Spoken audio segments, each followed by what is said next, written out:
Olá, como vocês estão? Eu sou o André, sejam bem-vindos ao canal Poesia Nunca Mais. Bom, e hoje, como já é tradicional aqui no canal, todo começo de mês eu mostro, logo no primeiro vídeo do mês, eu mostro as minhas leituras do mês anterior, né? Então, no caso, as minhas leituras do mês de junho. Então, no mês de junho, eu li a média. Eu li 5 livros. Então, para contrariar o título desse canal, o nome desse canal, que é Poesia Nunca Mais, dos 5 livros que eu li, 4 foram de poesia. Então foram 4 livros de poesia e um romance. Então agora tem uma debandada geral da pessoa que está assistindo o vídeo. Então é assim, na verdade foram releituras, né? Todos os livros de poesia foram releituras e um romance. Então vamos começar aqui. Primeiro eu li. Aliás, esse livro eu ainda não tinha lido, então eu tive 3 releituras. Esse livro aqui, ó, Poemas do Gonçalves Dias, né? Poeta romântico brasileiro, dessa coleção Biblioteca Folha, volume 15, né? Então ele tem uma temática indigenista, né? Como o José de Alencar na prosa, né? Mas também tem poemas dele que falam sobre o amor, como é comum no romantismo, e na toda a poesia brasileira, né? E também é um tema universal.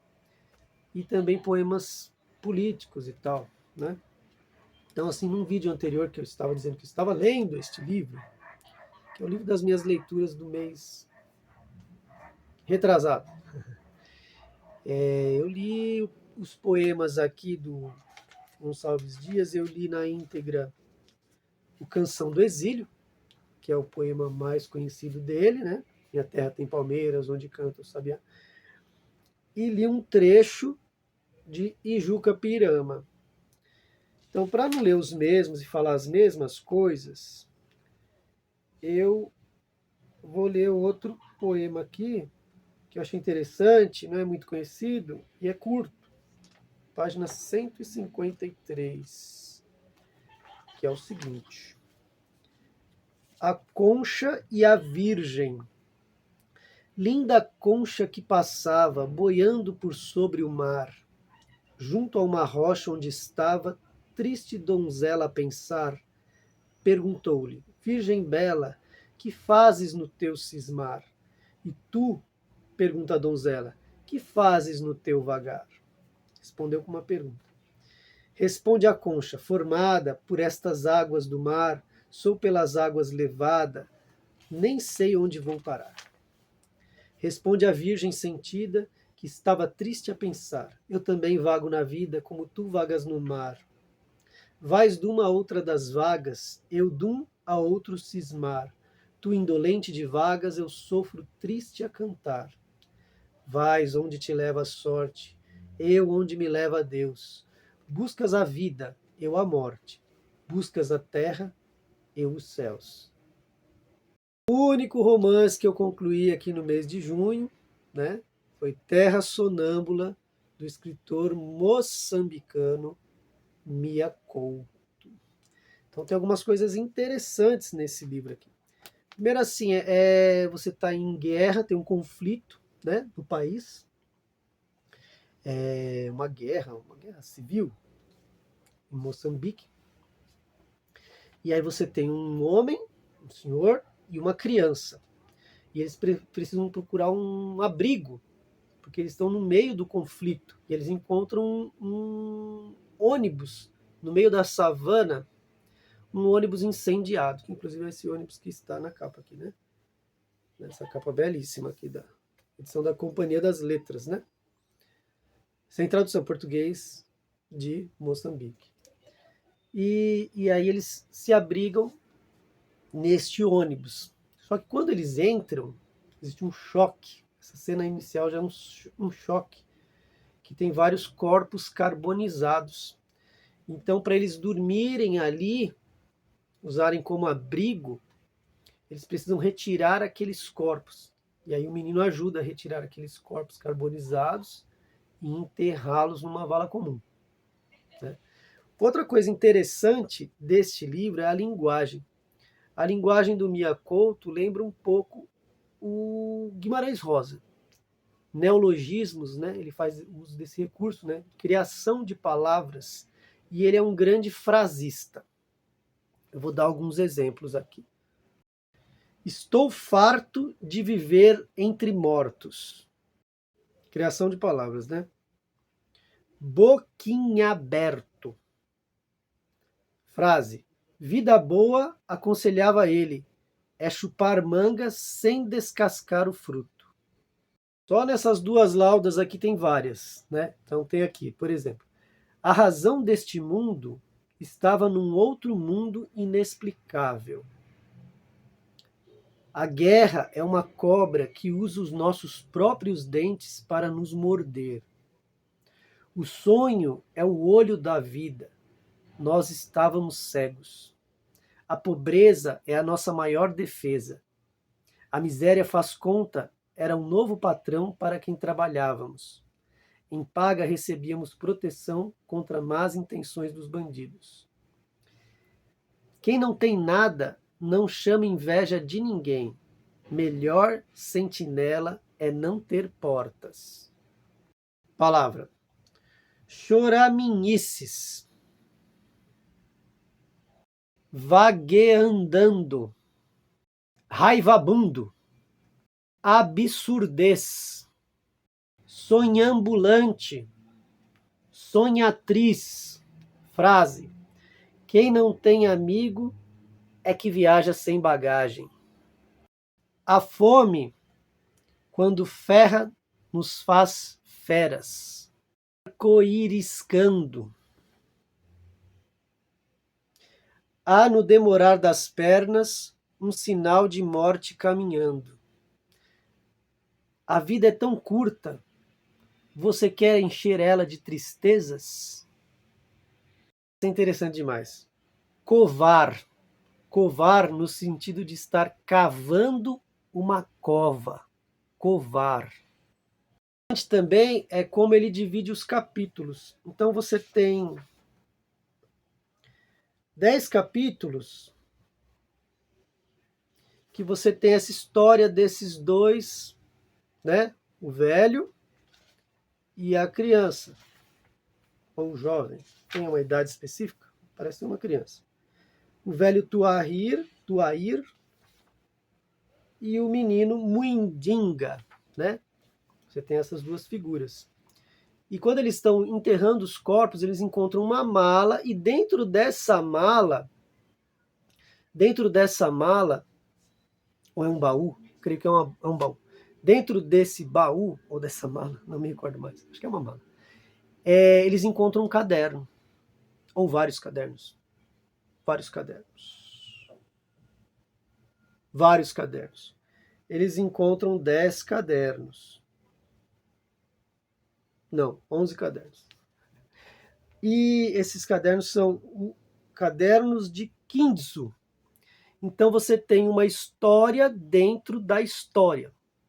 Então é intercalado o capítulo do senhor e do menino, do Tuair e do Muidinga, e a leitura do Muidinga desses cadernos, caderno 1, caderno 2, caderno 3, do Kinzu, que é bem fabular, exatamente sobre as origens desse conflito, dessa guerra, mas de forma fabular, mitológica até assim, mitologias do povo africano, né? Bom, acho que eu nem vou precisar fazer um vídeo sobre Terra Sonâmbula, eu tinha o pensamento de fazer, mas se vocês quiserem eu posso fazer. O outro livro foi uma releitura de Espumas Flutuantes, do Castro Alves, né? Era uma releitura. para não me alongar, que eu já me alonguei, eu vou escolher um poema e um trecho aqui. Estrofe inicial de O Fantasma e a Canção, que o meu falecido irmão, ele sabia de cor, né, esse poema, e eu me lembro muito bem dele recitando essa estrofe inicial, O Fantasma e a Canção. Quem bate, a noite é sombria. Quem bate, é rijo o tufão. Não ouvis a ventania, ladra a lua como um cão. Quem bate, o nome que importa. Chamo-me dor, abre a porta. Chamo-me frio, abre o lar. Dá-me pão, chamo-me fome. Necessidade é meu nome. Mendigo, podes passar. E o outro é uma tradução que o Castro Alves fez de um poema de Lord Byron. Há uma taça feita de um crânio humano. Não recues, de mim não foi-se o espírito. Em mim verás, pobre caveira fria, único crânio que, ao invés dos vivos, só derrama alegria. Vivi, amei, bebi qual tu, na morte, arrancaram da terra os ossos meus. Não me insultes, empina-me, que a larva tem beijos mais sombrios do que os teus. Mais val guardar o sumo da parreira do que ao verme do chão ser pasto vil. Taça, levar dos deuses a bebida, que o pasto do réptil. Que este vaso onde o espírito brilhava, vá nos outros o espírito acender. Ai, quando um crânio já não tem mais cérebro, podeis de vinho encher. Bebe, enquanto ainda é tempo. Uma outra raça, quando tu e os teus fordes nos fossos, pode do abraço te livrar da terra e ébria folgando profanar teus ossos. E por que não, se no correr da vida tanto mal, tanta dor aí repousa, é bom, fugindo à podridão do lodo, servir na morte, enfim, para alguma coisa. Então eu reli Paulicéia Desvairada, do Mário de Andrade, né? Que ele começa com o famoso prefácio interessantíssimo, né? No prefácio interessantíssimo, ele já começa assim: leitor, está fundado o desvairismo. E aí é bem fragmentado, são trechos de fragmentos assim do pensamento modernista dele, né? Então, ele cita muitos poetas, músicos, pintores, e ele diz coisas interessantíssimas. Prefácio interessantíssimo. Todo escritor acredita na valia do que escreve. Se mostra, é por vaidade. Se não mostra, é por vaidade também. O belo horrível é muito legal. O belo da arte. Questão do verso livre, do verso rimado. Não pretendo obrigar ninguém a seguir-me. Costumo andar sozinho. O impulso lírico clama dentro de nós como turba enfuriada. Aí ele fala sobre teoria musical, né? Que ele era um estudioso da música, né? Dava aula também de música.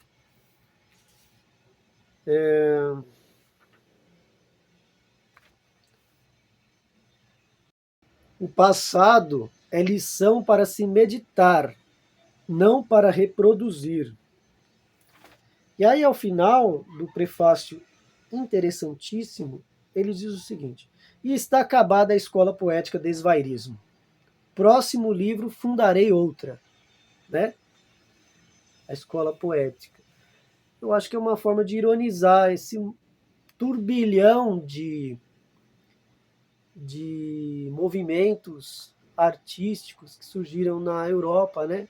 os movimentos de vanguarda, vários, um atrás do outro, e acabava, e fundava-se outro, né? E aí os poemas, eles são em versos livres, né? Estética modernista, e como diz o título, né? Pauliceia desvairada, tem muito do que? Da industrialização, né? O princípio da industrialização no Brasil, que é mais acirrada assim em São Paulo, né? Então ele retrata muito a cidade de São Paulo nos poemas. Você tem, ele cita lugares de São Paulo, né? Usa a figura do Arlequim, palhaço triste, Arlequinal. Vários poemas têm Arlequinal. Rua Marechal Deodoro, São Bento, Padaria Comercial, Clube Comercial, vários. Minha Londres, ele chama São Paulo de Minha Londres das neblinas finas, né? Esse friozinho arrebitado, a inquieta alacridade da invernia, o cinzento das ruas, a digestão bem feita de São Paulo, Avenida São João, garoas monótonas, Santa Cecília, né? Bonde, né? O bonde, gaúchos paulistas, aos aplausos do esfuziante clown. Passa Galhardo, um filho de imigrante, loiramente domando um automóvel. Então tem uma estética aos moldes do futurismo do Marinetti, né? A velocidade. O Anhangabaú, Parque do Anhangabaú, a bruma neva, a bruma neva. E também a maneira dele escrever o si de condição, né? Se, com i, quase, a palavra quase, com acento no a e i no final.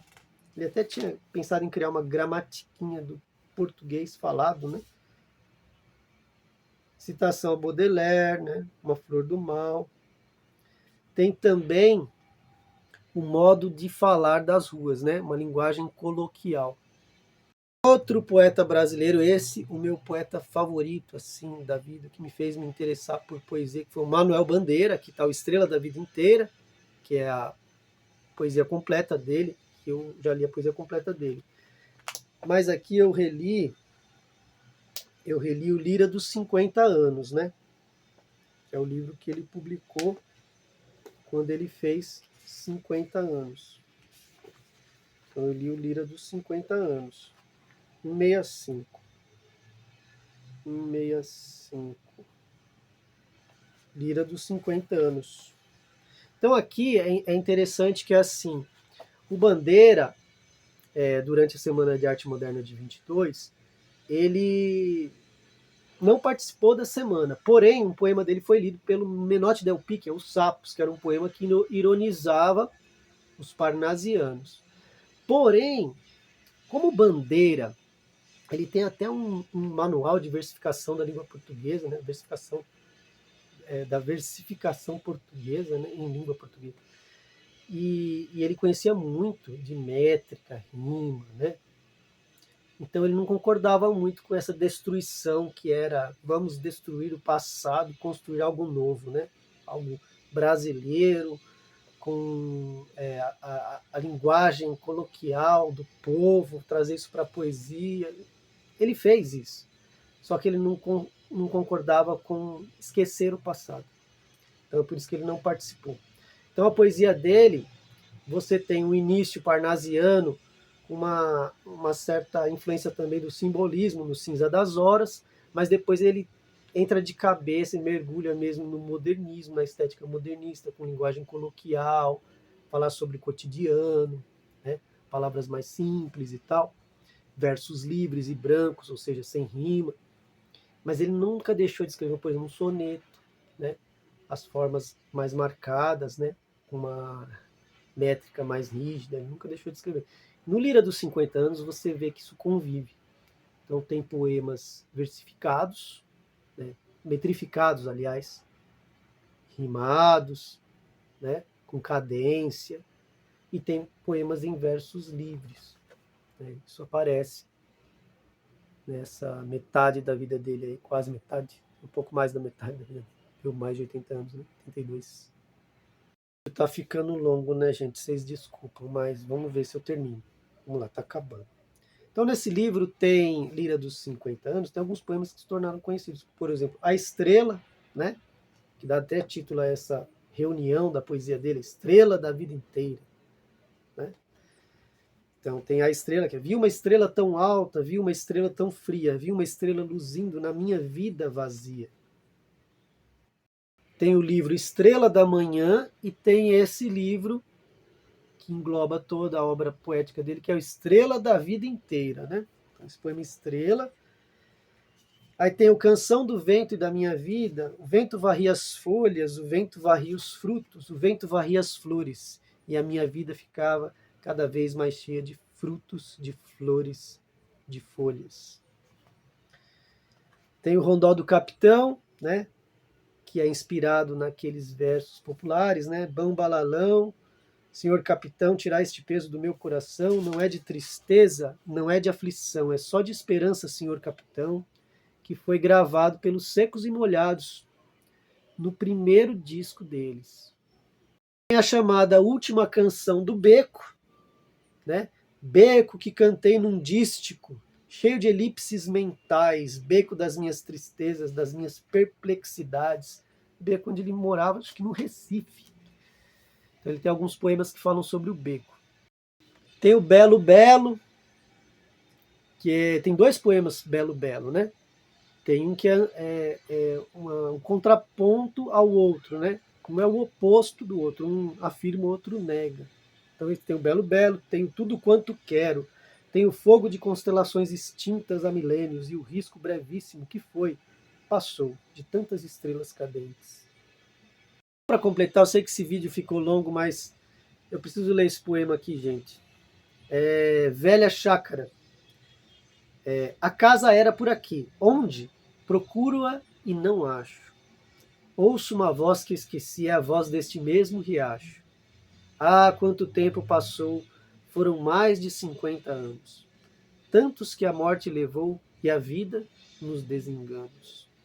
A usura fez tábua rasa da velha chácara triste.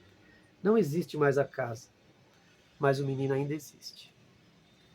Manuel Bandeira. Esse aqui é o Estrela da Vida Inteira, mas eu reli Lira dos 50 anos. Então é isso, pessoal. Muito obrigado por quem acompanhou o vídeo até aqui. Um grande abraço e até a próxima.